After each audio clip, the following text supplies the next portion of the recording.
ჩვენი გადაცემების ციკლს 18-21 წლის რესპუბლიკის საშინაო პოლიტიკა ჩვენი დღევანდელი გადაცემა ძირითადად იქნება ამითი საგარეო პოლიტიკაზე კიდე შემდეგი გაკვეთილი გვექნება ამ კუთხით და გავშლით ამ თემას ჩვენი სტუმარი არის ისტორიკოსი ირაკლი ხვადაგიანი და წარმოგიდგენთ თქვენთვის ნაკლებად ცნობილ, მაგრამ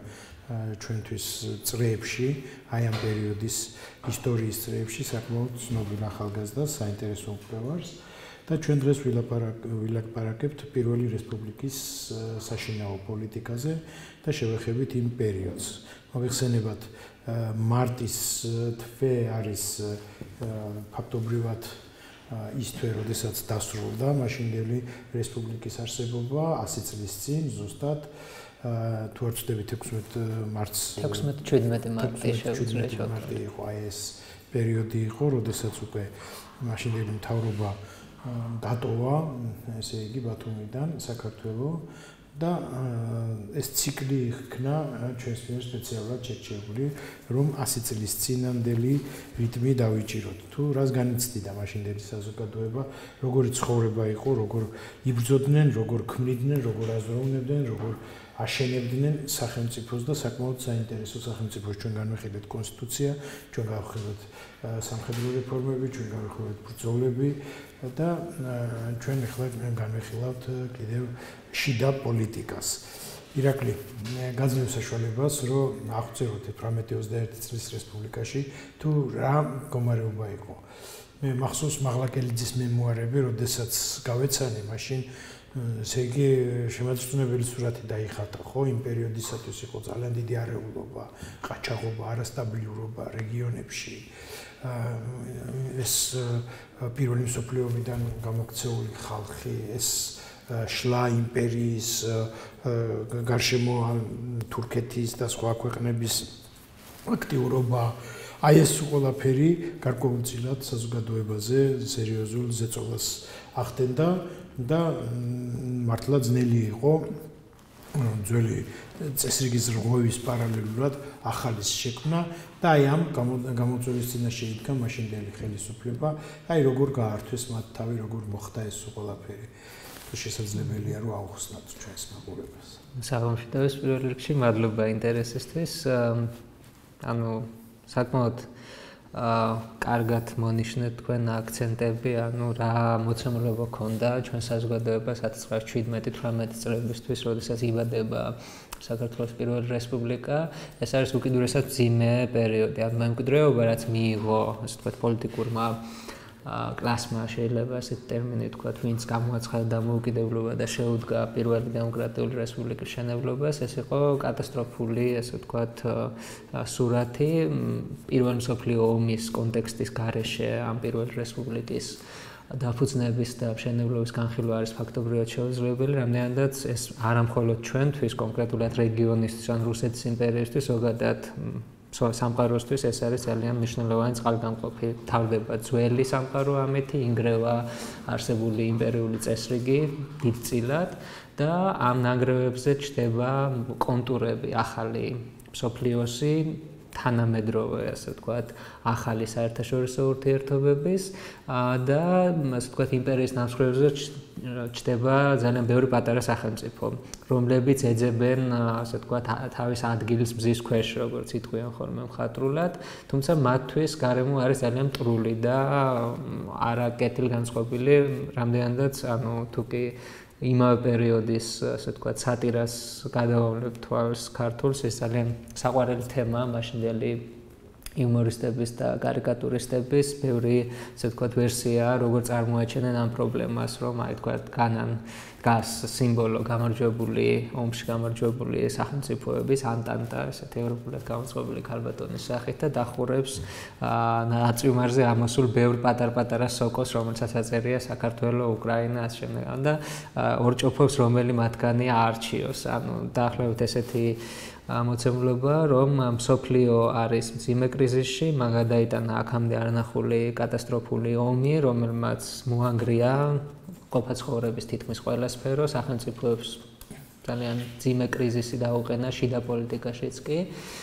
და ამ დროს ჩნდებიან პატარა ქვეყნები, რომელთაც აქვთ პრეტენზია, რომ იყვნენ ერთიანი ოჯახის ნაწილი, თანასწორუფლებიანები, თუმცა ვიცით, რომ საერთაშორისო პოლიტიკა და ზოგადად პოლიტიკა არაფრით არ არის ესე ვთქვათ, ქველმოქმედებაზე და რაღაც ესე ვთქვათ, ჰუმანურ ღირებულებებზე დაფუძნებული, სამწუხაროდ ეს არის რეალური პოლიტიკა, სადაც ძალა, რესურსი, პოლიტიკური ესე ვთქვათ, გავლენა მართავს ყველაფერს. ამიტომ ამოცანა, რაც ჰქონდა ახლად დაფუძნებული ქვეყნის ჯამში საზოგადოებას და მართულ პოლიტიკურ კლასებს, იყო ფაქტობრივად გამოუვალი სიტუაცია ერთი მხრივ საგარეო უსაფრთხოების და აღიარების და გარანტიების მოპოვება ესეთ ტრულ გარემოში და მეორე მხრივ აი ამ ომის ნგრევის კრიზისების პირობებში შიდა სტაბილურობის მიღწევა და ნორმალური სახელმწიფოებრივი ინსტიტუტების ჩამოყალიბება. ჩვენს შემთხვევაში ესეც იყო კიდევ დამატებით რთული ამოცანა, რამდენადაც 1918 წლის 26 მაისს, როდესაც საქართველოს ეროვნული საბჭო აცხადებს დამოუკიდებლობას, დამოუკიდებლობის დეკლარაციაში თავის პირველ პლანზე დგას პუნქტი, რომ რა არის ეს ახალი ქვეყანა, ეს არის დემოკრატიული რესპუბლიკა. ანუ ომის ქაოსის ნგრევის შემდეგ ქართულმა საზოგადოებამ გამოთქვა პრეტენზია, რომ ის არა მხოლოდ უბრალოდ ახალ სახელმწიფოს აფუძნებს, არამედ იმ დროისთვის ძალიან მაღალი პრეტენზიით, რომ ეს არის დემოკრატიული რესპუბლიკა, რასაც elოდა საკმაოდ დიდი ნაწილი საზოგადოების სასოებით, რომ აი მონარქია დასრულდებოდეს მე რუსეთის იმპერიაში და ახალ დემოკრატიულ ქვეყანაში ვიცხოვრებთ, ეს ილუზია დაიმსხვრა, რომ ერთიანი რაღაც ახალი რუსული სახელმწიფო იქნებოდა უკეთესი ვიდრე იმპერიული რუსეთი, შემდეგ ვაცხადებთ დამოუკიდებლობას და თავისთავად უმრავლესობას არც წარმოუდგენია ალტერნატივა გარდა დემოკრატიული რესპუბლიკისა. თუმცა ამ პირობებში ეს მაინც ძალიან პრეტენზიული განაცხადია, რომ ომისგან გამოფიტულ, დასუსტებულ, კრიზისში მყოფ მხარეს ქვეყანას საზოგადოებას უნდა აღმოაჩნდეს უნარი, რომ დემოკრატიული ინსტიტუტების შექმნას განავითაროს. თუმცა რამდენადაც ჩვენ დღეს გვაქვს ახლა საშუალება, რომ ვიკვლიოთ ან ამ წუთას მუშაობთ, ან მეტნაკლებად ხედავთ კონტურებს ყველა მნიშვნელოვანი სფეროსი პირველი რესპუბლიკის სახელმწიფოებრიობის ამშენებლობის, შეგვიძლია ვთქვათ, რომ მაინც ამ თაობამ მოქალაქეების, პოლიტიკოსების მოახერხა, რომ პირველი წარმატებული ფუნდამენტური ნაბიჯები გადაედგა ამ ამოცანის მისაღწევად. ანუ სტაბილურობა შეექმნა ქვეყნის შიგნით, გარკვეული საფუძვლები მოემზადებინა შემდგომი უკვე შეუცვლელად განვითარებისთვის, თუმცა ამისთვის 3 წელი არაფრით არ არის საკმარისი. ახლა თუნდაც რომ შევადაროთ რა არის 3 წელი მე-20 საუკუნეში დასაწყისში და ახლა 21 საუკუნეში 2016 წელს ან დღემდე რაც მოხდა, ფაქტობრივად შეიძლება 2-3 მოვლენა თუ გავიხსენოთ ისეთი დიდი და მასშტაბური. და ამ შემთხვევაში ჩვენ გვაქვს 3 წელი ანალოგიურად 18-დან 21 წლამდე, როდესაც საზოგადოებას ჰქონდა ამოცანა, რომ ფაქტობრივად ნულიდან აეშენებინა, ასე ვთქვათ, სახელმწიფო. ამიტომ ძალიან მკაცრი კრიტერიუმები, ასე თუ ისე, ალბათ არ შეგვიძლია მიუყენოთ ამ პერიოდს, თუმცა ის სამუშაო, რაც გაწია მაშინდელმა პოლიტიკურმა პარტიებმა, სახელმწიფო ინსტიტუტებმა, მოქალაქეებმა, თითოეულმა თავის წვლილი შეიტანა თავისთავად, მაინც საკვირველია თუ რა მობილიზების, რამხელა ენერგიის ფასად მოხერხდა აი ამ წარმატებული რეფორმების განხორციელება და პირველი მაგალითების შექმნა, გარკვეული ტრადიციისთვის საფუძვლის ჩაყრა, რომელიც შემდეგ შეწყვიტა უკვე საბჭოთა რუსეთის ღია აგრესიამ და საერთო წერტილი დაუსვა ამ განვითარებას. ესე იგი, ჩვენ ახლა დავიწყოთ სხვადასხვა მიმართულებით, რა გაკეთდა. ადგილობრივი თვითმმართველობები, რა გაკეთდა აი ამ კუთხით, რა პროექტები იყო, რისი გაკეთება უნდათ. აი ამ კუთხით თუ შეიძლება. თვითმმართველობის რეფორმა, რამდენადაც მე პირადად მუშაობდი ამ კვლევაზე, შეგვიძლია ბევრი ვისაუბროთ, ოღონდ მაინც სპეციფიკური საკითხი არის და ვეცდებ მაქსიმალურად მკაფიოდ და მოკლედ შევეხო ამ თემას. ერთ-ერთი საკვანძო მნიშვნელობის რეფორმა იყო 18-21 წლის განმავლობაში, რამდენადაც აქ იდგა საკითხი როგორ, ვინ მართავს ქვეყანას, როგორ შეუძლია თითოეულ მოქალაქეს თავისი წვლილი შეიტანოს ქვეყნის განვითარებაში. მანამდე 1917-18 წლამდე ჩვენს რეგიონს გამოარჩევდა ის, ასე ვთქვათ, პრობლემა რუსეთის იმპერიის შიგნით, ეს გამოძახილი იყო იმპერიული პოლიტიკის, რომ შეზღუდული თვითმმართველობის მოდელიც კი არ დანერგეს კავკასიაში და განაპირა მხარეებში რუსეთის იმპერიის 1860-იანი წლების შემდეგ, როდესაც შიდა რუსეთში ეს დაშვებული იყო და გარკვეული, ასე ვთქვათ, პროგრესიამა გამოიწვია. ამ იმპერიას ეშინოდა, რომ ელემენტარული თვითმმართველობა შეუძლია პოლიტიკური კულტურა განავითაროს და არარუსი, ასე ვთქვათ, მხარეებისში მერე სეპარატისტ ახალისეს, ამიტომ ამ დროს მოსახლეობის უმრავლესობა 70%-მდე უხეშად, რო ვთქვათ, ცხოვრობს სოფლებში, უმრავლესობა რეგიონებში ცხოვრობს და მთელი ნახევარი საუკუნის განმავლობაში მათ ელემენტარული, ძალიან შეზღუდული თვითმმართველობის უფლებაც კი არ მისცეს. და როდესაც უკვე რუსეთის იმპერია ინგრევა, ქვეყნის, ასე ვთქვათ, მმართველი პოლიტიკური ელიტები აცნობიერებენ, რომ თუ რაღაც არ ამოძრავდა აქ სოფლებში, რეგიონებში და, ასე ვთქვათ, სტაბილურობის ელემენტი არ შევიდა, ზოგადად ყოველგვარი პერსპექტივა ეკარგება ქვეყნის განვითარებას, ამიტომ მათ არჩიეს ყველაზე ერთი შეხედვით ალბათ თუ ძალიან, ასე ვთქვათ, კაცრად არ შევაფასებთ, ერთ-ერთი ყველაზე პროგრესული მოდელი თვითმმართველობის, რაც კი მოიპოვებოდა მაშინ, იყო ამაზე დიდი მსჯელობები, ტარდებოდა თვითმმართველობის მოღვაწეთა ყრილობები, სადაც ისინი, ასე ვთქვათ, დისკუსიის გზით მიდიოდნენ გადაწყვეტილებამდე, რომ რა ტიპის, ასე ვთქვათ, დებულებები უნდა შემუშავებულიყო და მაშინდელმა ხელისუფლებამ, ეს არის 18 წლის განმავლობაში, კოალიციური მთავრობა, სოციალ-დემოკრატები მაინც, ასე ვთქვათ, მნიშვნელოვან უპირატესობას ფლობენ. შინაგან საქმეთა მინისტრის ნოერამიშვილის, ასე ვთქვათ, სახით აცხადებს, რომ ჩვენ გვჭირდება ამერიკული მოდელი, სადაც მთავარი ელემენტი ქვეყნის შიგნით, ასე ვთქვათ, სახელმწიფო საზოგადოებრივი, ეს არის თემი. ანუ თემს უნდა გქონდეს მაქსიმალურად მეტი უფლება, მაქსიმალურად მეტი რესურსი თვითმმართველობისთვის, თუ კი თემი არის წარმატებული და ჯანსაღი, ეს ნიშნავს, რომ მთელი სახელმწიფო, ასე ვთქვათ, განვითარების გზაზე დგას. ამიტომ გაკეთდა დეცენტრალიზაცია, ანუ გამოიკვეთა ორდონიანი თვითმმართველობის მოდელი, ანუ არსებობდა თვითმმართველი ქალაქები, თვითმმართველი მხარეები, რეგიონები, დღევანდელი გადასახედიდან მაზრები, მაშინდელი ტერმინოლოგიით. მხარე შეიძლება ასე ვთქვათ, ამაზეც იყო შემდეგ დავა და მსჯელობა, ანუ ადმინისტრაციული რეფორმაც მზადდებოდა 1920 წლისთვის და შემდეგ 21 წელს თავისთავად საბჭოთა ოკუპაციის გამო აღარ განხორციელდა, ანუ ტერმინოლოგიის დონეზე აპირებდნენ, რომ შემოეტანათ ოლქი, მაზრის, ასე ვთქვათ, მაგიერ და იყო პირველი საფეხურის მთავარი თვითმმართველი ერთეული თემი, ანუ 1-2 რამდენიმე სოფლის გაერთიანება, რომელიც ძალიან მჭიდრო ერთეულებს ხო, ქმნიდნენ. ანუ და მათ უკვე ცენტრალურმა ხელისუფლებამ გადააბარა, ასე ვთქვათ, სახელმწიფოებრივი ფუნქციების დიდი უმრავლესობა. ანუ ცენტრალურმა ხელისუფლებამ დაიტოვა მხოლოდ ისეთი საკვანძო ტიპის საერთო ამოცანები, როგორც საგარეო პოლიტიკის წარმოება, თავდაცვა უსაფრთხოება მთელი რესპუბლიკის, ერთიანი ფინანსური პოლიტიკა და ერთიანი იურიდიული, ასე ვთქვათ, ნორმების საკანონმდებლო, ასე ვთქვათ, იურიდიული კომპეტენციები. დანარჩენი უკვე როგორიც არის ჯანდაცვა, განათლება, სოციალური, ასე ვთქვათ, დაცვა, ეკონომიკური პროფილის, ასე ვთქვათ, კომპეტენციები, ესენ ყველა განაწილდა მიეცა საქალაქო, სამაზრო და სათემო თვითმმართველობებს, თავისთავად ბიუჯეტითაც განესაზღვრათ მათ, რომ გადასახადების მნიშვნელოვანი ნაწილი უნდა დარჩენილიყო ადგილზე, რასაც გამოიყენებდა ადგილობრივი თვითმმართველობა და ყველა ეს თვითმმართველი ერთეული, ასე ვთქვათ, ორგანოები ირჩეოდა პირდაპირი თანასწორი არჩევნების წესით, ანუ თემები ირჩევდნენ თავიანთ ხმოსნებს, შემდეგ ის აკომპლექტებდა აღმასრულებელ გულს, ქალაქები თავისთავად საქალაქო საბჭოებს და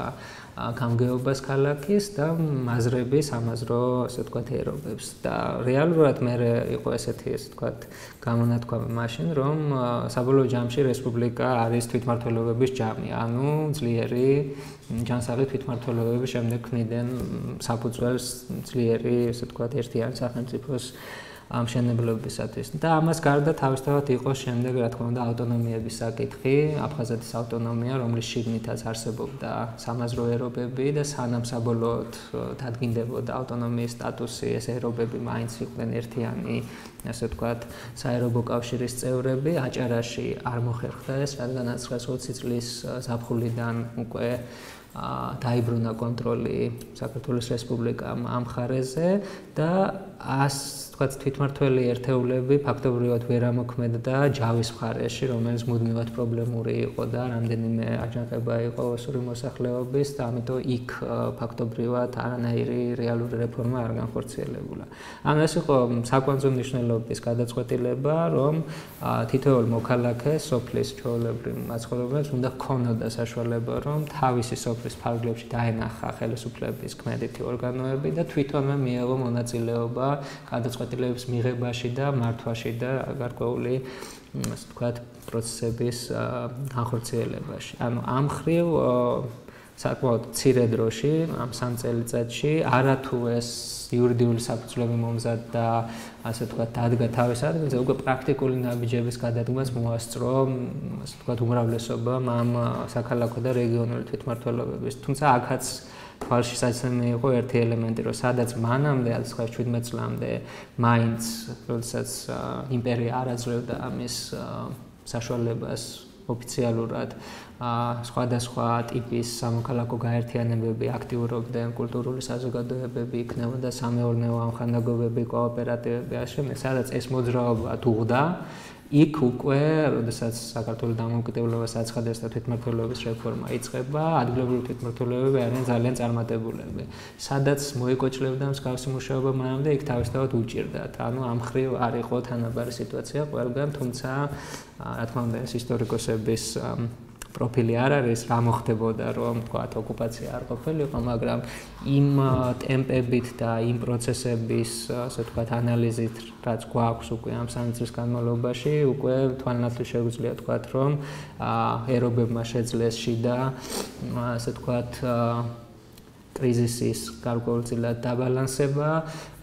გარკვეულად ეკონომიკური, ასე ვთქვათ, დადებითი ძვრების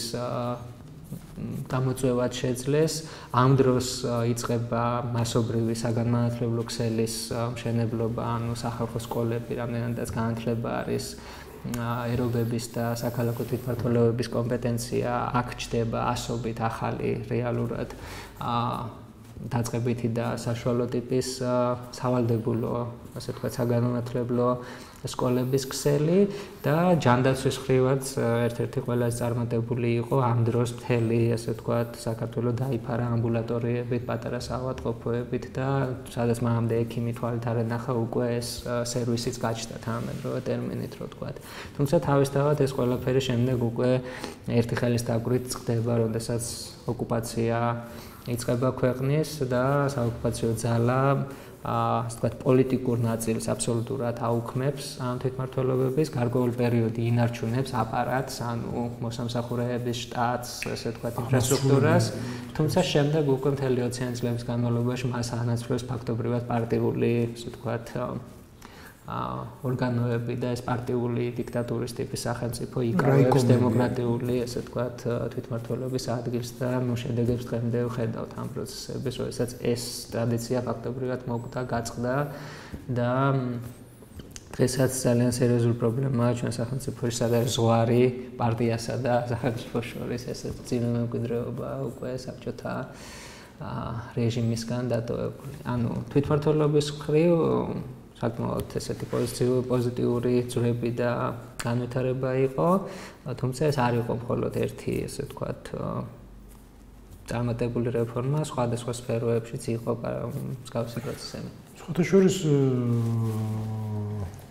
საბჭოთა საქართველოში გაყოფილი იყო ეგ. რაიონის პარტიული კომიტეტები იყო, ის იყო ცალკე და აღმასრულებელი კომიტეტები იყო. კი, რა თქმა უნდა, ფორმალურ დონეზე თავისთავად ყველაფერი თავის ადგილას იდგა, არსებობდა ასე ვთქვათ პარტიული ორგანიზაციები და აღმასრულებელი რგოლიც, თუნდაც ცენტრალურ დონეზე იყო ასე ვთქვათ ცენტრალური აღმასრულებელი კომიტეტი, შემდეგ ასე ვთქვათ სახალხო კომისართა საბჭო და შემდეგ მინისტრთა საბჭო, თუმცა ფაქტობრივად გადაწყვეტილება ყოველთვის მიიღებოდა პარტიაში და შემდეგ ეს ფორმალურად ტარდებოდა ასე ვთქვათ ამ აღმასრულებელი რგოლის ვთქვათ ფორმალური მხარის გათვალისწინებით. ხო სხვა მხრივ ისეთი საკვანძო მნიშვნელობის სფეროებში რეფორმის კუთხით არის ძალიან საინტერესო მიწის რეფორმა, რომელიც არ არის სამწუხაროდ კარგად შესწავლილი დღეს. საბჭოთა პროპაგანდის გამო ძალიან ათვალწუნებული საკითხი იყო, რადგან მთელი 20-30-იანი წლები საბჭოთა ისტორიოგრაფია ცდილობდა დამახინჯებულად წარმოეჩინა, ასე ვთქვათ, მიწის რეფორმის არსი, როცა თავისი მნიშვნელობით, ასე ვთქვათ, აგრარული რეფორმა იყო ყველაზე მძიმე და ყველაზე განსაზღვრელი. რატომ? იმიტომ რომ როდესაც 1917 წელს იმპერია იშლება და დროებით, ასე ვთქვათ, ფაზაში გადადის ყოფილი იმპერია, ყველაზე სანუკვარი და სასტიკი მოთხოვნა მოსახლეობის აბსოლუტური უმრავლესობის არის ორი რამ. სამი შეიძლება ესე ვთქვას, მშვიდობა, პური და მიწა. ანუ ომის გამო იტანჯება მოსახლეობა და მისთვის არ აქვს მნიშვნელობა რა ტიპის ზავი იქნება ეს უნდა გამოეთიშოს. ცუდი მაგრამ მშვიდობაც ურჩევნიათ. რა თქმა უნდა, პური მძიმე ეკონომიკური კრიზისი არის და შიმშილის ზღვარზეა უმრავლესობა მოსახლეობის და მიწა, ანუ საკუთრება,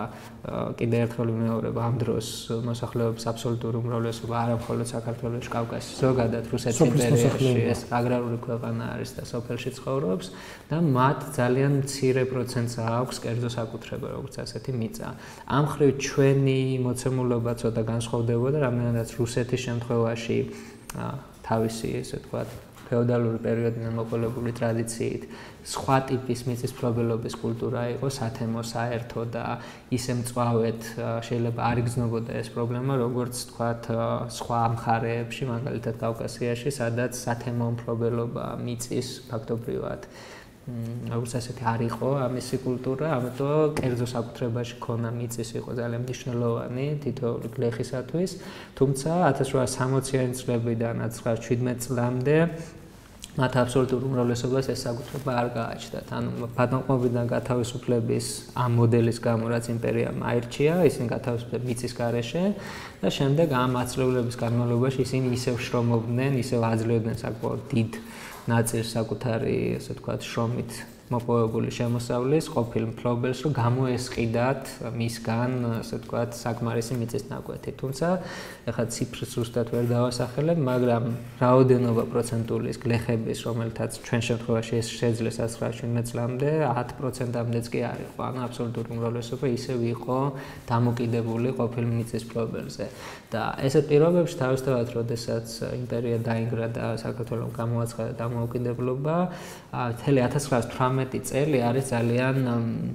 მძიმე ქაოსური პერიოდი. აი თქვენ მოგონებები რაც ახსენეთ და არა მხოლოდ მაგ მოგონებებში საკმარისია ნებისმიერი იმ პერიოდის გაზეთი გადავშალოთ, ნახავთ რამდენი მღელვარება, აჯანყება, ასე ვთქვათ, სტიქიური გამოსვლებია საქართველოში სხვადასხვა რეგიონებში, მაგალითად დუშეთში, ზემო იმერეთში, სამეგრელოში, ასე ვთქვათ, ცხინვალის რეგიონშიც მაშინ ფეთქდება ეს დიდი უწესრიგობა. ანუ ამის მიღმა ყოველთვის დგას მიწის საკითხი. ანუ გლეხები ვეღარ ითმენენ მათთვის ეხა 1917 წლის მარტიდან 1918 წლამდე ჩვენ გონია რომ ეს მცირე პერიოდია, ერთი წელიც არ არის გასული, მაგრამ ერთი წელი ისინი ელოდებიან ასე ვთქვათ, მათ საუკუნო ოცნებას, რომ მიწას უნდა დაეპატრონონ. როდესაც ვთქვათ, ხელისუფლება მათ ეუბნებათ, რომ ცოტა მოითმინეთ, ამას სჭირდება გაანგარიშება, კანონიერ ჩარჩოში მოქცევა, განსაზღვრა ვის რამდენი უნდა ერგოს, ყოფილ მესაკუთრეებს, უბრალოდ ამ პერიოდისთვის არსებულ მესაკუთრეებს, რა პირობებით უნდა ჩამოერთვათ მიწა, თავისთავად მეპატრონე არაფრით არ არის ბედნიერი, რომ მას მიწას ჩამოერთვენ. ანუ ეს არის ნომერ პირველი პრობლემა და ასევე ძალიან ძიმე პრობლემა ამ დროისთვის დომინანტი მმართველი პოლიტიკური ძალისთვის, საქართველოს სოციალ-დემოკრატიული მუშათა პარტიისთვის. რამდენადაც ეს არის სოციალისტური პარტია, მარქსისტული იდეოლოგიაზე ეფუძნება მისი, ასე ვთქვათ, თავარი ღირებულებები და პოლიტიკური, ასე ვთქვათ, იდეები და ამ იდეოლოგიის დოგმატური მხრიდან გამომდინარე მიუღებელი იყო რაღაცა კერძო საკუთრების ფორმების განვითარება. ანუ აქ ესე ვთქვათ ფორმულა იყო, რომ მიწა აუცილებლად უნდა იყოს სახელმწიფოს განკარგულებაში, კერძო საკუთრება არ უნდა იყოს მიწაზე, უნდა მოხდეს მისი მუნიციპალიზაცია, ანუ გადანაწილება და დროებით სარგებლობაში მიცემა მათთვის, ვისაც შეუძლია მიწის დამუშავება. ანუ ესე უნდა მომხდარიყო, თუმცა საქართველოს სოციალ-დემოკრატიულმა პარტიამ უარყო ეს დოგმატი, თქვა რომ ეს შეუძლებელია, რეალობა გვაჩვენებს აბსოლუტურად სხვას, ეს არის აგრარული ქვეყანა, ჩვენ კი ვამბობთ, რომ სოციალისტური უნდა იყოს, მომავალი საზოგადოება, ოღონდ არაფრით არ ხერხდება ესე გადახტომა პოსტფეოდალური აგრარული მოცემულობიდან სოციალიზმში, ამიტომ უნდა გაიაროს საზოგადოება ბუნებრივი განვითარების გზა, ჯერ უნდა განვითარდეს კაპიტალისტური, ასე ვთქვათ, ურთიერთობების საზოგადოებაში, უნდა შეიქმნას ეკონომიკური დოვლათი, ეკონომიკა განვითარდეს, ასე ვთქვათ, წავიდეს წინ და შემდეგ უკვე შესაძლებელი გახდება გარკვეული, ასე ვთქვათ, ახალი ექსპერიმენტების და სოციალური, ასე ვთქვათ, სოციალისტური მოდელების დანერგვა. ამიტომ ამის მთავარ საშინელ ელემენტად ისინი განიხილავდნენ, რომ სად უნდა დაიწყოს ეს ეკონომიკური ძვრები, უნდა დაიწყოს სოფლად, რა თქმა უნდა, სადაც უმრავლესობა ცხოვრობს გლეხების, რომელთაც ჭირდებათ მიწა. ანუ დამოუკიდებელი ეკონომიკური საქმიანობის საწარმოებლად. ამიტომ მთელი 1918 წლის განმავლობაში უკვე დაზუსტდა ეს, ასე ვთქვათ, ფორმულა და მოდელი და სახელმწიფომ გამოაცხადა, რომ ყოფილ მფლობელებს, ამ შემთხვევაში ეს არის ყოფილი პრივილეგირებული ფენები, თავადაზნაურობა, მემამულეები, რომელთაც ფეოდალური ხანიდან მოყოლებული ეს მემკვიდრეობით აქვთ მიწის ფართი და აქ მიწა არ არის მხოლოდ სასოფლო-სამეურნეო, ასე ვთქვათ, სავარგულები, აქ იგულისხმება ტყე, მადანი, ასე შემდეგ, მთელი, ასე ვთქვათ, რესურსი, ასე ვთქვათ, სასოფლო-სამეურნეო საქმიანობის საწარმოებლად. სახელმწიფომ კვლავ დაიტოვა თავის განკარგულებაში ყოფილი რუსეთის იმპერიის სახელმწიფო ფონდი და შემდეგ, ასე ვთქვათ, გამოაცხადა, რომ მემამულეთა მფლობელობაში არსებული მიწებიც უნდა გადავიდეს სახელმწიფოს განკარგულებაში და ყოფილ მფლობელებს დაუდგინეს ნორმა, ეს მიწის ტიპისა და მხარის მიხედვით განსხვავდებოდა, ოღონდ ითვლებოდა, რომ ეს არის საკმარისი ნორმა, რომ მათ შეძლონ ისევ განავითარონ იქ მეურნეობა, არ გაკოტრდნენ ყოფილი მფლობელები და დარჩენილი ნაწილის ასე ვთქვათ, მიცემა ასევე შეუშავებული ნორმით კერძო საკუთრებაში ამ მხარეებში ცხოვრები გლეხებისთვის და უკვე რაც რჩებოდა ზედმეტი, ის ისევ იყო სახელმწიფო ფონდის განკარგულებაში, საიდანაც, ასე ვთქვათ, დაბალ ფასად, ასევე ბევრი კრედიტის გამოყენებით გლეხებს შეეძლოთ დამატებითი მიწის ფართის ყიდვა, იჯარით აღება, გამოსყიდვა და პრინციპში ეს იყო საკმაოდ მნიშვნელოვანი გადაწყვეტილება, რამდენადაც მინიმუმი ან საშუალო მიწის ფართი მიიღო თითოეულმა გლეხმა და ასევე მიიღო საშუალება, რომ უფრო გაეფართოებინა მეურნეობა და ფაქტობრივად ამას შექმნა უკვე სტაბილურობა ქვეყნის შიგნით, რამდენადაც ეს ერთ-ერთი ყველაზე მტკივნეული მოთხოვნა, რომ მიწა უნდა გლეხს საკუთრებაში, კერძო საკუთრებაში ეს შესრულდა. ძალიან კარგი, ჩვენ პრინციპში ახლა გავდივართ უკვე რეკლამაზე და რეკლამის შემდეგ დაუბრუნდებით ჩვენ ისევ ამ საკითხებს.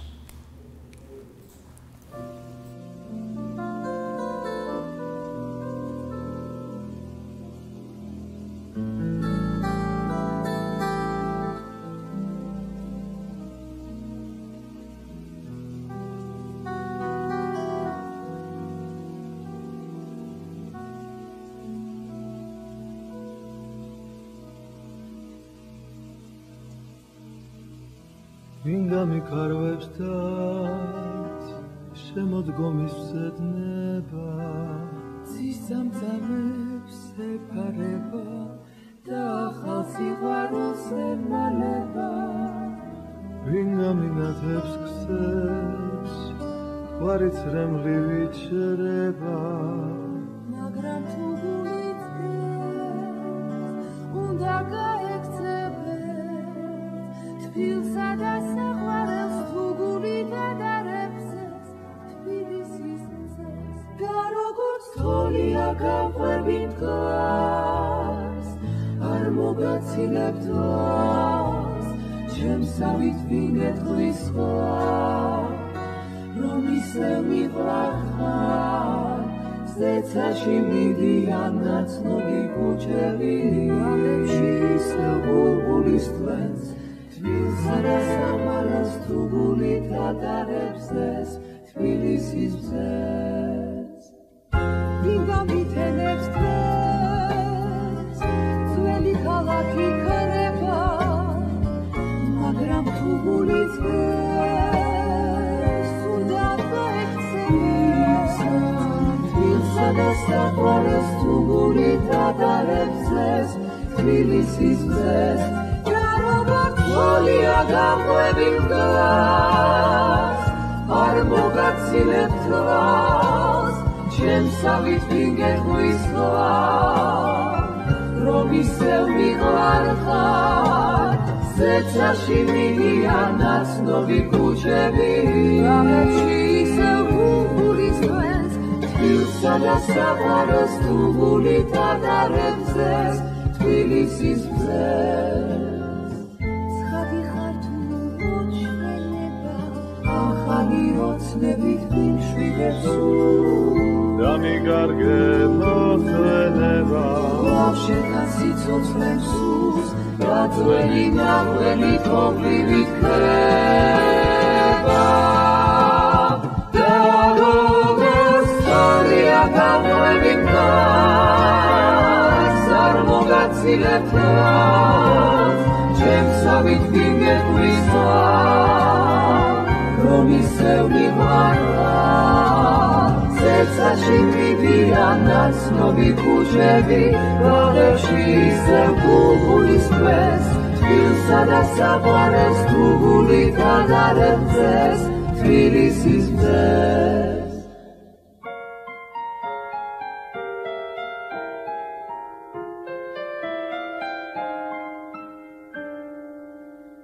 თბილსა და საყვარელს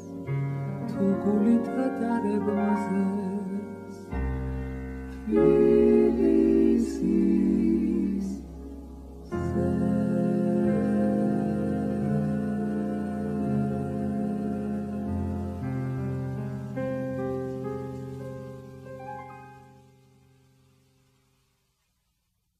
უბრუნდეთ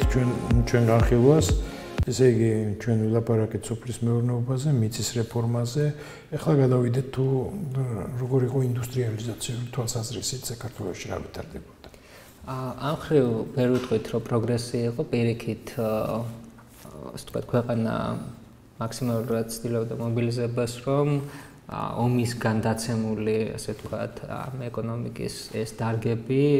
ასე ვთქვათ გვდომა შეეჩერებინა არა თუ რაღაც პროგრესი უბრალოდ სიტუაციის დასტაბილურებაზე იყო გადაწყობილი ისედაც ანუ 1917 წლისათვის კავკასია ვებწყინავდა ამ ხრივ ინდუსტრიული ასე ვთქვათ რევოლუცია ფაქტობრივად არ ყოფილა ერთ-ერთი რაც ასე ვთქვათ გამოარჩევდა ამ მხარეს იყო ასე ვთქვათ ბაქო-ბათუმის მაგისტრალი სტრატეგიული ზოგადად პოლიტიკური და ეკონომიკური მნიშვნელობის მქონე კვანძი, ანუ ნავთობსადენი ბაქოდან ბათუმამდე და რკინიგზის კვანძი, რომელიც მთლიანად რეგიონს უძღვიდა ფასს, ასე ვთქვათ, საერთაშორისო დონეზე და ასევე მანგანუმის წარმოება, რითაც საქართველოს ამ შემთხვევაში ეჭირა თავისი მნიშვნელოვანი ადგილი მსოფლიო, ასე ვთქვათ, დონეზე, მაგრამ ეს იყო იმდენად სტრატეგიული რესურსი, რომლის, ასე ვთქვათ, დაპატრონებაც იყო საანტრელი ბევრისთვის და მათ შორის საბჭოთა რუსული ოკუპაციაც სხვა გეოპოლიტიკური მიზეზების გამო ამითაც იყო განპირობებული, რომ არ სჭირდებოდა მანგანუმის ამ დიდი რესურსის ფლობა და გამოყენება სათავისოდ. ანუ იმ დროის მსოფლიო ბაზრის 50%-ზე მეტი ჭიათურის მანგანუმზე მოდიოდა, ეს იყო უკიდურესად მნიშვნელოვანი მადანი, მძიმე ასე ვთქვათ, მრეწველობისთვის, მეტალურგიისთვის ევროპაში, მით უმეტეს უკვე ეს არის მსოფლიო ომის შემდგომი ევროპა, რომელსაც ასე ვთქვათ, აქვს ეს შიმშილი რესურსების და ამუშავოს და ამოქაჩოს ვთქვათ, ინდუსტრია და აქედან გამომდინარე ეს რამდენიმე საკვანძო მნიშვნელობის მემკვიდრეობა დარჩა უკვე დამოუკიდებელ საქართველოს ყოფილი რუსეთის იმპერიისგან. სხვა მხრივ იმპერიის ბუნების გამო ეს არის კოლონიური მოდელი, რუსეთის იმპერია არაფრით არ იყო დიდად დაინტერესებული კავკასიაში ამ ინდუსტრიის განვითარებით. პირიქით, ანუ მისთვის უფრო მისაღები მოდელი იყო, ასე ვთქვათ, აქედან რესურსების გადასროლა მისი სამრეწველო შიდა ცენტრებისაკენ იქნებოდა ეს ვთქვათ სხვადასხვა მადნეული თუ ხეტყე თუ სხვადასხვა ასე ვთქვათ სასოფლო-სამეურნეო პროდუქტები. ამიტომ, როდესაც ჩვენ მოვუწყდით დამოუკიდებლობის გამოცხადების გამო ერთი ცალკე ქვეყანა ვართ და ჩამოვშორდით ამ სივრცეს, მეორე ამ დროს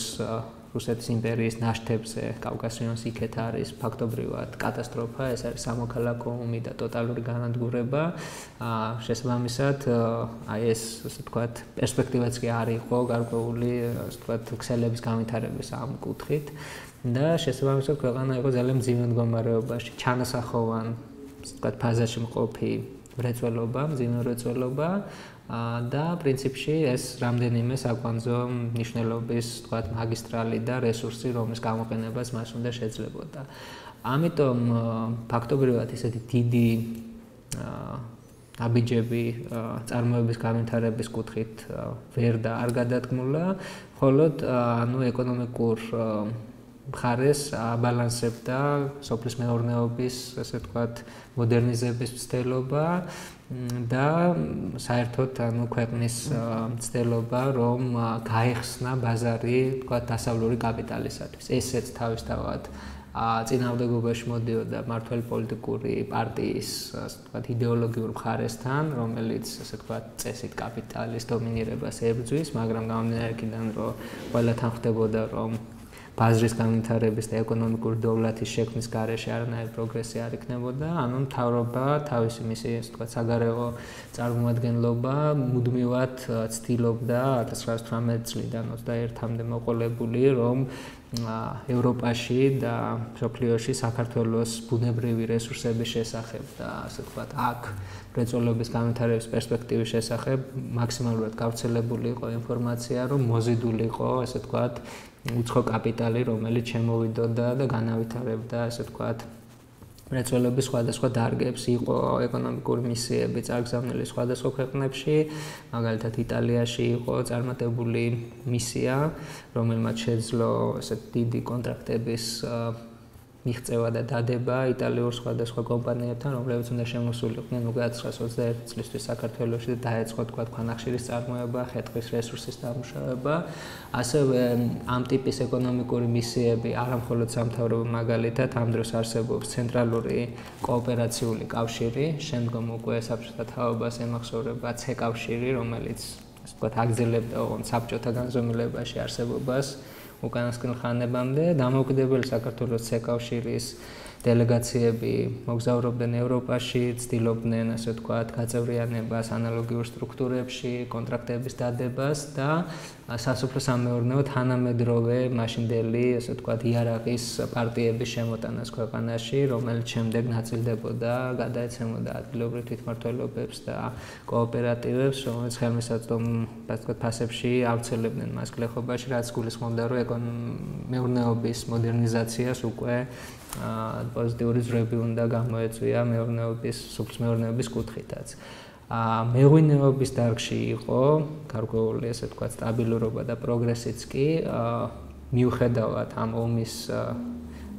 გრევის და შემდეგ უკვე ფაქტობრივი იზოლაციის ქვეყნის, რამდენადაც ჩრდილოეთით არის სამოქალაქო ომი რუსეთის ყოფილ იმპერიაში, სამხრეთის მიმართულებით ფაქტობრივად ოსმალეთის იმპერიაში ძალიან მძიმე პროცესები ვითარდება და გამომდინარე იქიდან, რომ შავ ზღვაზე გასასვლელებს აკონტროლებს გამარჯვებული მხარე პირველ მსოფლიო ომში, ფაქტობრივად იზოლირებული ვარ, ძალიან ჭირს კომუნიკაცია გარე სამყაროსთან. ამ პირობების მიუხედავადაც კი მეღვინეობის დარგში იყო, ასე ვთქვათ, პროგრესი ჩამოყალიბდა გაერთიანება მეღვინეების მუდმივად ტარდებოდა ასე ვთქვათ კონგრესები ამ დროს მოქმედი ასე ვთქვათ ღვინის მწარმოებლების რომლებიც შემდეგ უკვე გადაერთნენ რომ შიდა ბაზრის გაჯერების გარდა უნდათ რომ უკვე ევროპის ბაზარზეც გასულიყო ქართული ღვინო და 1-2 ამის ასე ვთქვათ წარმატებული მაგალითი რამდენადაც მახსოვს ამ წყაროებიდან მქონდა. ასევე თავისთავად ანდაზა არის რომ რაღაც არ არსებობს ერთპიროვნულად საშინელი რაღაც გარკვეული დადებითი ელემენტიც აქვს ამ ომს დაუბედურებას ეს ქონდა მაგალითად ჩვენ შემთხვევაში მეურნეობის ერთ დარგს როგორც არის მეცხვარეობა ეს ტრადიციული ასე ვთქვათ დარგია საქართველოს შემთხვევაში ჩვენ სოფლის მეურნეობის თუმცა საქართველოში მაშინ და ფაქტობრივად დღემდე ამ ჯიშის ცხვრის მატყლი არ იყო ასე ვთქვათ იმ სინჯის რომელიც გამოიყენებოდა შემდეგ მასობრივად წარმოებაში ვთქვათ ევროპის ქვეყნებში მათი მთავარი მომარაგებელი მასშტაბიდან გამომდინარე იყო რუსეთის ყოფილი იმპერია რომელსაც ჩრდილოეთ კავკასიის მიმდებარე სტეპებში და ასე ვთქვათ დაბლობ მხარეებში ჰქონდა ძალიან დიდი რესურსი შესაბამისი ჯიშის ცხვრების რომელიც ფაქტობრივად გაქრა და განადგურდა სამოქალაქო ომის გამო ანუ ბაზარზე შეიქმნა შიმშილი სიცარიელე რამაც უკვე ფასი გაუზარდა შედარებით დაბალი სინჯის ვთქვათ მატყლს და ანუ ამ შემთხვევაში საქართველოს გაუჩნდა პერსპექტივა რომ თავისი წილი აეთვისებინა ევროპულ ბაზარზე და სახელმწიფომ გადადგა შესაბამისი ნაბიჯი და გამოცხადდა მონოპოლია მატყლის წარმოებაზე საქართველოში ანუ და ამ მონოპოლიის განხორციელება სახელმწიფომ მიანდო მეცხვარეთა კოოპერაციულ ასე ვთქვათ კავშირს მწყემს ანუ ამ კოოპერაციულ კავშირს ჰქონდა უფლება რომ მაქსიმალურად შეესყიდა მატყლი მეცხვარეებისგან მისი წევრი და არაწევრი ასე ვთქვათ მეცხვარეებისაგან და შემდეგ უკვე ეს მატყლი გადამუშავდებოდა და გადიოდა ექსპორტზე ევროპაში. ამ მხრივ გარკვეული შემოსავალი ჰქონდა სახელმწიფოს და ამითი გარკვეული ასე ვთქვათ ბალანსი რესურსის და ბიუჯეტის დიდი ცოტა შეღავაც იღებდა. პრინციპში გარდა იმისა რომ თუკი დიდ ქალაქებში ამ დროს არსებობდა გარკვეული ასე ვთქვათ ფაბრიკა ქარხნები და გადამამუშავებელი საწარმოები მათი ნაწილის შენარჩუნება მოხერხდა მაგრამ ამ მხრივ საინტერესოა ასევე რეგიონების და ადგილობრივი ასე ვთქვათ თვითმმართველობის დონეზე რადგან მათ ჰქონდათ ეს ადგილზე მრეწველობის განვითარების კომპეტენცია გადაცემული ისინი მაქსიმალურად ცდილობდნენ რომ ამოეკაჩათ ეს ჩავარდნა წარმოებაში და დაიწყეს გახსნა პატარა ასე ვთქვათ საწარმოების მუნიციპალური საწარმოების მაგალითად ხილის დამამუშავებელის იყო ამ მსგავსი შემთხვევები სახერხი ქარხნების აგება ასევე ვთქვათ აგურის წარმოება ასე შემდეგ რაც თავისთავად შიდა ბაზარზე იყო გათვლილი მაგრამ მაინც მეტნაკლებად თავისი დადებითი ეფექტი ჰქონდა ადგილებზე ეკონომიკური სიტუაციის დასტაბილურებისათვის. გასაგები. დაუბრუნდეთ განათლების თემას. გარდა მისი რა ქვია საერთო საგანმანათლებლო სისტემისა პროფესიული სასწავლებლები თუ იქნებოდა და უნივერსიტეტთან დაკავშირებით კიდე აი როგორ ვითარდებოდა ეს ყველაფერი. ხო, ანუ თავისთავად კიდე ერთხელ ვიტყვი რომ 18-21 წლებში იწყება ფაქტობრივად რეალურად საერთო სავალდებულო საგანმანათლებლო ქსელების შენებლობა წარმოუდგენლად დიდი ნაბიჯი გადაედგა ამ კუთხით ასეულობით სახალხო სკოლა გაიხსნა ამ დროს რეგიონებში და ქალაქებში და მათ შორის ეს არ იყო მხოლოდ დაწყებით და საშუალო ასე ვთქვათ სკოლები იყო ასე ვთქვათ პროფესიული ტიპის სასწავლებლები მაგალითად ყველაზე დიდი მოთხოვნა ამ მხრივ იყო თვითონ პედაგოგების გადამზადებაზე ანუ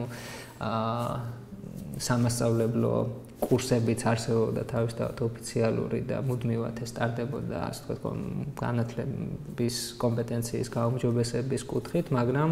იქნებოდა სპეციალური პედაგოგიური სასწავლებლები, როგორც ეძახდნენ, უმაღლესი დაწყებითი ტიპის სასწავლებლები და ასევე სამეურნეო ტიპის და ტექნიკური ტიპის სასწავლებლები, მათი უმრავლესობა იყო გახსნილი უფრო რეგიონებში, გამომდინარე, ასე ვთქვათ, ადგილზე კადრების საჭიროება უფრო ამ მხრივ იგრძნობოდა და პრინციპში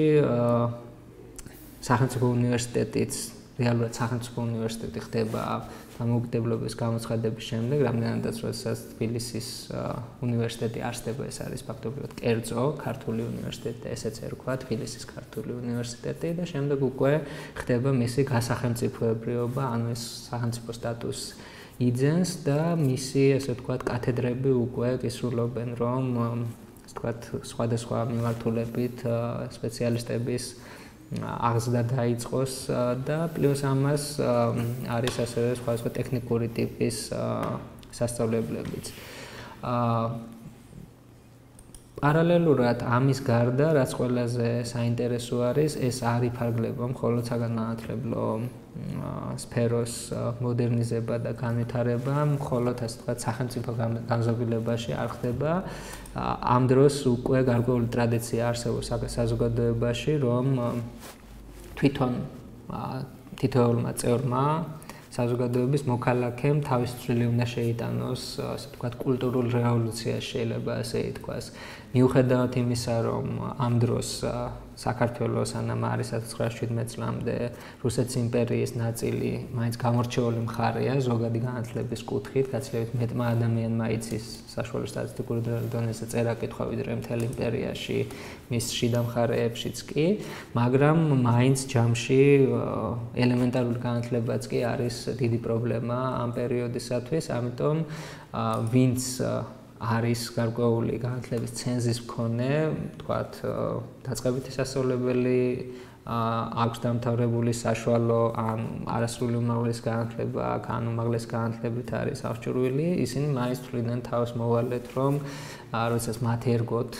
ასე შეიძლება ითქვას, ეს პრივილეგია, რომ ჰქონდათ განათლების მიღების საშუალება, მათ უნდა გაუზიარონ ეს, ასე ვთქვათ, სიმდიდრე შეიძლება ითქვას იმათ, ვისაც არ აქვს საშუალება, რომ ოფიციალური განათლება მიიღო. ამიტომ იყო დაწყებული ესეთი მოძრაობა სახალხო უნივერსიტეტის. ეს 1900-იანი წლებიდანვე იყო, ოღონდ ასე ვთქვათ, იმპერია არ აძლევდა ამას საშუალებას, ყოფილიყო მასშტაბური და ეს ტრადიცია ხელახლა აღორძინდა უკვე 18 წლიდან მოყოლებული, ანუ შეიქმნა სახალხო უნივერსიტეტთა კავშირი და შემდეგ ყველა ქალაქებში და მხარეებში სახალხო უნივერსიტეტი მუშაობდა სრული დატვირთვით. რა იგულისხმება ამ კონცეფციაში? ანუ ეს არის არაფორმალური ალტერნატიული ტიპის საგანმანათლებლო კურსები. ანუ მაშინდელი ცნობილი, ასე ვთქვათ, მეცნიერები, პროფესორები, საზოგადო მოღვაწეები, რომელთაც გარკვეულ დარგში ჰქონდათ სათანადო კომპეტენცია, დგებოდა პროგრამები და ტარდებოდა საჯარო ლექციები, ვთქვათ, ქალაქის უბნებში, სადაც ძირითადად ცხოვრობდნენ მუშები და ასე ვთქვათ, იყო პრობლემა განათლების სოფლებში და ასე ვთქვათ, ასევე რეგიონულ საქალაქო ცენტრებში, ეს იყო, ასე ვთქვათ, კოორდინირებული მუშაობა, ხდებოდა, ასე ვთქვათ, მოგზაურობა სახალხო უნივერსიტეტის სხვადასხვა შემადგენლობების ადგილებზე ყოველთვის იყო წახალისებული ინიციატივა, რომ შექმნილიყო მისი ადგილობრივი ორგანიზაციები, ანუ ფაქტობრივად ოფიციალური საგანმანათლებლო ქსელის გვერდით ასევე ძალიან აქტიურად მუშაობდა თვითორგანიზებული საგანმანათლებლო ინიციატივები. და პლუს ამას თავისთავად მოსდევს ასევე განათლებას კულტურის მიმართულებაც, ამ ხრივაც მიუხედავად, ასე ვთქვათ, მძიმე პირობებისა, როდესაც, ასე ვთქვათ, შიმშილის და კრიზისის ზღვარზე დგას საზოგადოება, მოთხოვნილება მაინც იყო, ასე ვთქვათ, კულტურის თეატრის განვითარების და ასე შემდეგ და ასე შემდეგ და აქაც თავისთავად ომმა გარკვეული უპირატესობა მისცა რუსეთის სამოქალაქო ომმა საქართველოს, რა კუთხით, რომ კავკასიაში საქართველო განიხილებოდა როგორც შედარებით უსაფრთხო კუნძული, ანუ აქ მოხერხდა სტაბილიზაცია სიტუაციის, არ იყო ისეთი კატასტროფა, როგორც ყველგან ყოფილი იმპერიის ნანგრევებზე, ამიტომ საკმაოდ დიდი ნაკადი მორბოდა ტოლვილების ყველა მხრიდან, განსაკუთრებით რუსეთის მხრიდან, ასე ვთქვათ, ძალიან ბევრი მაშინდელი ცნობილი არტისტი, როგორც მაშინ იტყოდნენ, ხელოვანი მხატვარი, თეატრალური მოღვაწე, ასე ვთქვათ, მეცნიერი, იძულებული გახდა, რომ წამოსულიყო საქართველოსკენ, როგორც ასე ვთქვათ, განარჩენის ერთადერთ გზამდე და პლუს ამას განიხილებოდა, რომ საქართველოსთან შემდეგ უკვე ერთი ნაბიჯი არის საბოლოო არასასურველ პერსპექტივამდე, ვთქვათ, ევროპაში ემიგრაციისაკენ. ამიტომ 18-21 წლამდე კულტურული ცხოვრება განსაკუთრებით თბილისში, როგორც მთავარ ქალაქში დუღდა, ანუ ერთი მხარეს არის გარკვეულ გაორებული რეალობა, მაინც მუდმივი თავდაცვითი ომების, არასტაბილურობის ფონზე ეს უზრუნველყოფდა გარკვეულ, ასე ვთქვათ, კომპენსაციას, რომ მოქალაქეები მაინც იყვნენ, მათ მაინც ჰქონდათ საშუალება, რომ მაღალ კულტურასთან ახლოს ყოფილიყვნენ და ეს თავისთავად საზოგადოება ყოველთვის ცდილობდა, რომ არ ჩაკეტილიყო მხოლოდ დედაქალაქის შიგნით და ყველა მხარეს გარკვეული, ასე ვთქვათ, ფუფუნება ჰქონოდა, რომ ამ კულტურის მონაწილე გამხდარიყო. ვილაპარაკოთ ახლა პოლიტიკურ კულტურაზე, ასე ვთქვათ, თუ როგორ იმართებოდა პოლიტიკური კუთხით პარტიები, რა დამოკიდებულება ჰქონდათ ერთმანეთთან, ესეც განსახილველი, ესეც შიდა პოლიტიკის თემა. ამ ხრივადაც საკმაოდ საინტერესო სურათი გვაქვს, ახლა ყოველთვის ერთი საუკუნის გადასახედიდან ვცდილობთ ხოლმე ჩვენ შევხედოთ ამ წარსულს საშეაფასოთ და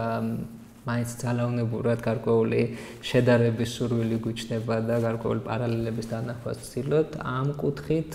შეიძლება ითქვას უფრო შესასრული სურათია, ვიდრე ასე ვთქვათ ის რომ თქვათ, რომ აი ერთ საუკუნის წინ რაღაცა ჩამორჩებოდა დღევანდელ მოცემულობას. რას გულისხმობ, რომ ამ დროს პოლიტიკურ ცხოვრებაში მონაწილეობენ პარტიები ამისი კლასიკური გაგებით, რაც სამწუხაროდ დღეს ჩვენ ისევ სერიოზულ პრობლემად გვჩება ჩვენ საზოგადოებას. ანუ ის პოლიტიკური ძალები, რომელთაც დააფუძნეს დემოკრატიული რესპუბლიკა და შემდეგ მუდმივად იყვნენ წარმოდგენილი მის მმართველობით ორგანოებში და ინსტიტუციებში, არიან კლასიკური გაგებით პარტიები, რომლებიც აშენდა, შეიქმნა ქვემოდან, ანუ გარკვეული იდეის,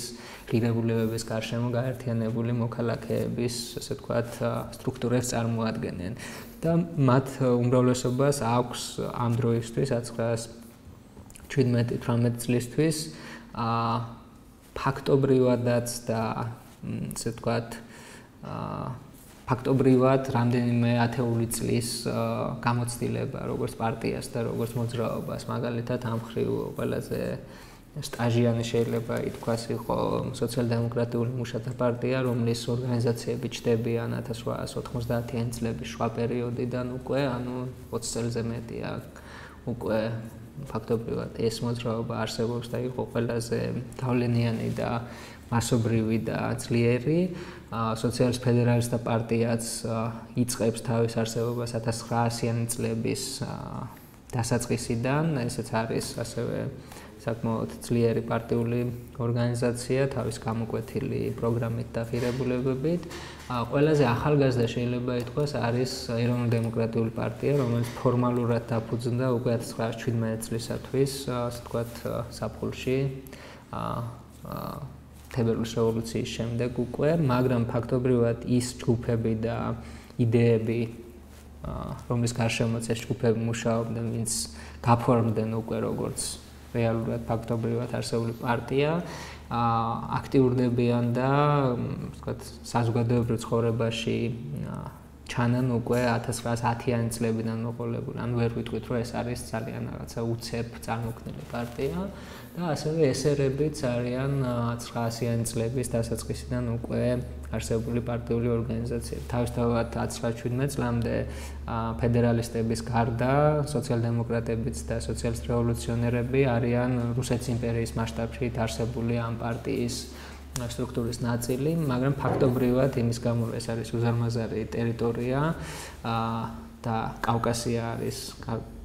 სპეციფიკური ამ ხრივ. სოციალ-დემოკრატიული პარტია განსაკუთრებით ფაქტობრივად იყო ავტონომიური, ასე ვთქვათ, პარტიული ორგანიზაცია და ეს ძალიან კარგად ჩანს, თუნდაც იმის გათვალისწინებით, რომ 1905 წელს, როდესაც ხდება 1903-1905 წლებში განხეთქილება ამ მოძრაობაში და ჩდებიან ბოლშევიკური და მენშევიკური მიმართულებები და მთელი რუსეთის იმპერიის მასშტაბით სოციალ-დემოკრატიულ პარტიაში უფრო ძლიერი და გავლენიანი იყო ბოლშევიკური ფრაქცია, საქართველოში იყო ამის შებრუნებული სურათი. ანუ აქ იყო ყველაფერი პირიქით, ანუ უმრავლესობა იყვნენ მენშევიკები და ანუ ესეთ ფაქტობრივად ავტონომიურობას წენდა ამ პარტიულ ორგანიზაციას და ასე ვთქვათ სტრუქტურას და ძალიან უმკვნევლოდ ის უკვე ფორმალურად 1918 წელს ჩამოშორდა უკვე რუსეთის სოციალ-დემოკრატიული პარტიის მენშევიკურ ფრაქციას, რომელიც ფაქტობრივად ქართველების გარეშე უკვე აღარაფერს აღარ წარმოადგენდა 1918 წლის შემდეგ. ანუ ეს არის სპექტრი პოლიტიკური პარტიების, მთავარი პოლიტიკური პარტიების, აქ შემოდის თავისთავად საქართველოს როგორც ახლა მაშინ გაცილებით მეტად უფრო ეთნიკურად და კულტურულად ჭრელი იყო, ანუ ჩვენს თანამოქალაქე სომხებისთვის მთავარი პოლიტიკური პარტია იყო დაშნაკციუტუნი, ესეც ძალიან უკვე დიდი პოლიტიკური სტაჟის მქონე პარტიული ორგანიზაცია, რომელიც საინტერესო არის, რომ დაფუძნა თბილისში 1890-იანი წლების დამდეგს თავისთავად და აზერბაიჯანული მოსახლეობისთვის მთავარი პოლიტიკური პარტია არის მუსავათი, ოღონდ განსხვავებით თქვათ აზერბაიჯანისგან, ჩვენ რესპუბლიკის საზღვრებში მცხოვრები ასე ვთქვათ, ჩვენ მოქალაქე აზერბაიჯანელებისთვის მუსავატური პარტია არ იყო მთავარი და გავლენიანი პარტიული ორგანიზაცია და აქ იყო უფრო წვრილ-წვრილი ჯგუფები, რომლებიც უფრო თანამშრომლობდნენ სოციალ-დემოკრატიულ მუშათა პარტიასთან, რაც უკვე ძალიან კარგად ჩანს იმ არჩევნების, ასე ვთქვათ, სერიაში, რომელშიც შეუძლია დავთვალოთ დღეს გვაქვს სტატისტიკურად ამის საშუალება, ფაქტობრივად თუ როგორ იზომებოდა გარკვეული პარტიების გავლენები. ანუ ეს სპექტრი არის ძალიან, ესე ვთქვათ, საინტერესო, მრავალფეროვანი, მიუხედავად იმისა, რომ დომინირებს გამოკვეთილად სოციალ-დემოკრატიული პარტია, მისი დომინაცია კაფიო არის მთავარ საკანონმდებლო ორგანოში დამფუძნებელ კრებაში, თუმცა რეგიონული თვითმმართველობების დონეზე სურათი არის უფრო დაბალანსებული და აქაც პოლიტიკური კულტურა არის ძალიან ცხადი, თუნდაც დღევანდელ სიტუაციას რო შევადაროთ, მაგალითად, როდესაც ხდება ჯერ პირველ რიგში საქართველოს დამოუკიდებლობის გამოცხადების შემდეგ ტარდება რეგიონული თვითმმართველობის არჩევნები, შემდეგ საქალაქო და ბოლოს დამფუძნებელი კრების. ანუ პირველ არჩევნებში რეგიონული თვითმმართველობების სამაზროერობების პარტიები გამოდიოდნენ ბლოკებით არჩევნებზე. ანუ მაგალითად სხვადასხვა მხარეში იყო მიცემული ინსტრუქცია, რომ ამ პირობებში თუ კი ადგილობრივი პარტიული ორგანიზაცია საჭიროდ ჩათვლიდა ბლოკში შესულიყო სხვა პარტიასთან, ეს მის, ასე ვთქვათ, ცენტრალური პარტიული ორგანოები ამას მიესალმებოდნენ და იყო პრეცედენტები, როგორც მაგალითად გურიაში 3 ჯამში ერთმანეთთან დაპირისპირებული და მეტოქე პარტია, სოციალისტ ფედერალისტები, ესერები და სოციალ-დემოკრატები ერთიანი ბლოკით გამოვიდნენ და გაიმარჯვეს არჩევნებში. იგივე იყო მაგალითად შორაპანში, სადაც ეს ბლოკი შედგა. ძალიან ბევრ მხარეში სოციალისტ ფედერალისტებს და სოციალ-დემოკრატებს ჰქონდათ ეს ბლოკი, რომ მეტი დეპუტატი გაეყვანათ და შემდეგ უკვე, ასე ვთქვათ, სამაზრო ხმოსანთა საბჭოში ისევ, ასე ვთქვათ, ცალ-ცალკე ემუშავათ პარტიულის. ანუ ამ მხრივადაც ეს გამოცდილება აჩვენებს, რომ ეს არის ფაქტობრივად პლურალისტური დემოკრატია იმ